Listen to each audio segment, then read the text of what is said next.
talking to a fellow Romanian the other day who asked me how I feel about immigration.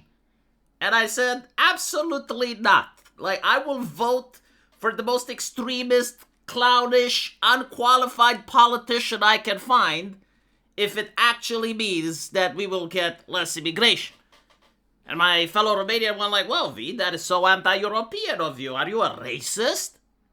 And so I explained, what I am cannot be defined by words. Like, there is no word to define what I am. Hopefully, one day it will be invented. But look, I'm not racist towards the immigrants themselves. I'm racist to the government's reaction to the immigrants. Because I have noticed this pattern time and time again, which is well documented by now, where a nation opens its borders, gets immigrants, and immediately after that, you get hate speech laws, you get restrictions to freedoms, you get restrictions to protest, you get people getting arrested for posts on social media. And so the immigrants themselves, like, they don't necessarily bother me. Like, I know how to protect myself, I know how to protect my family, but I don't know how to protect myself from the government. And the government seems to go batshit insane whenever immigration comes along. And so, yeah, I'm anti-immigration not because of the immigrants. I'm anti-immigration because of the government. And there is no word for that, right? Because, like, if I was racist towards the immigrants, like, they would call me racist.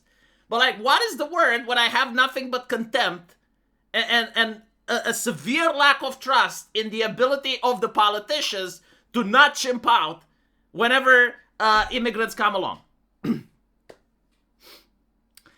I mean, look at the UK. Look at what's happening. And this is like a pattern. Every single year it's happening. And now it seems to have happened every 6 months or so. So you get an actual horrific event with people dying, right? Like, apparently there was an attack on a synagogue and a person got shot, right? So as you can see here, clarification, 20 October 2025, the reference to the synagogue attack has been expanded to explain that one victim died from the police gunfire. So, like, again, actual corpses.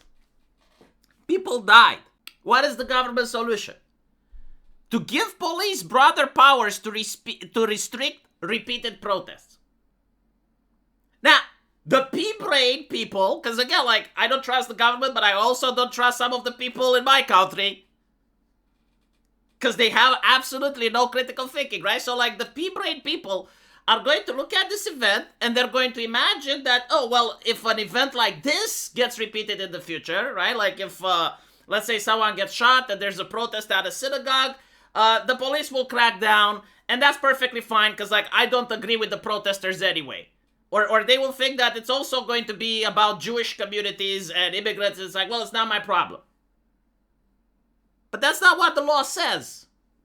What the law says is that for any type of protest in the future, right? So, like, they use a horrific event that is divisive and emotionally charged and, not 100% of people agree with it because, like, again, in a democracy, you have dissenting opinions, right? And so a lot of people will support it because they view, it pushes my ideology, like, I don't like Israel anyway, or I don't like Palestine, or whatever that may be, and so, like, it's a good thing that the government finally cracks down on this. And they go pick at your face 5 years later when the government cracks on them because they have, like, a trucker protest, or maybe they're protesting against environmentalist laws, or they're using the same thing to crack down on farmers, like, things that have absolutely nothing to do with the horrific event that happened originally, and things that should, in a democracy, be allowed to exist, because farmers should be able to air their grievances if, for instance, the government passes a absolutely batshit insane inheritance tax. But now they may actually be unable to do it, right? Because the police would not allow for restricted, repeated protests under new legislation. And so you see the connection, right? Like, before, protests were fine, but then mass immigration happens. You have a conflict between minorities that was imported from the Middle East into the United Kingdom. In order for the government to crack down on that, they're going to say, oh, we're passing new measures, we're restricting new rights, we're doing such and such. And all of a sudden, other people like protesters that have nothing to do with that can now be cracked down under the new legislative powers. And by the way, like, this is a very beautiful spell that the British government has invented. It's basically, X is a fundamental human right. Like, the right to protest is fundamental. And so this is why we need to crack down and restrict it. For your safety. Free speech is a fundamental human right. And so this is why we need to crack down and restrict it. For your safety. Literally everything that's a fundamental human right, they will then say, and this is why we need to crack down on it for your safety. Literally everything. Just read the news. You know, in the last 5 years, the entire Anglosphere, not just the United Kingdom, but also Australia, Canada to a certain degree, this is their mentality. It's like, yeah, this is a sacred human right. We need to crack down on it. Literally, the next paragraph. And my favorite take is like, well, we have noticed a rise in extremism. Now, if this was like some NGO, if this was like some activist group, like, that's fine.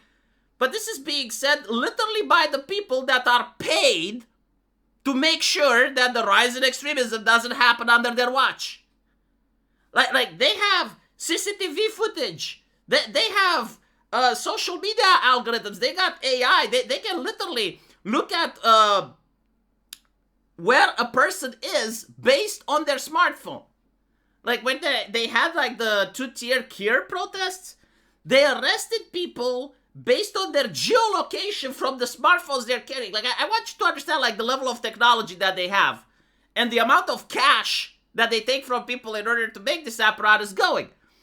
And so they have all this, and despite that, oh, there's a rise in extremism. And we need to take away more of your rights in order to keep extremism down. Yeah, I think that I'm going to vote for the most extremist, clownish, incompetent politician that I can find on every election from now on. Like, for me, it's not the left-wing or right-wing issue. It's like, is this guy an absolute moron and is drool coming out of his mouth? If yes, I'm voting for him or her. Why? Well, because competent politicians are fucking scary. Like, I'm noticing time and time again that when you vote for competent politicians, they're using their competence in order to enrich themselves and to restrict the rights from others. And so maybe if I can vote incompetent politicians, we're going to have something called legislative stability, where they're too incompetent to pass new laws, things remain the way they are, which is not great, by the way, but at least I know that they're not going to become worse.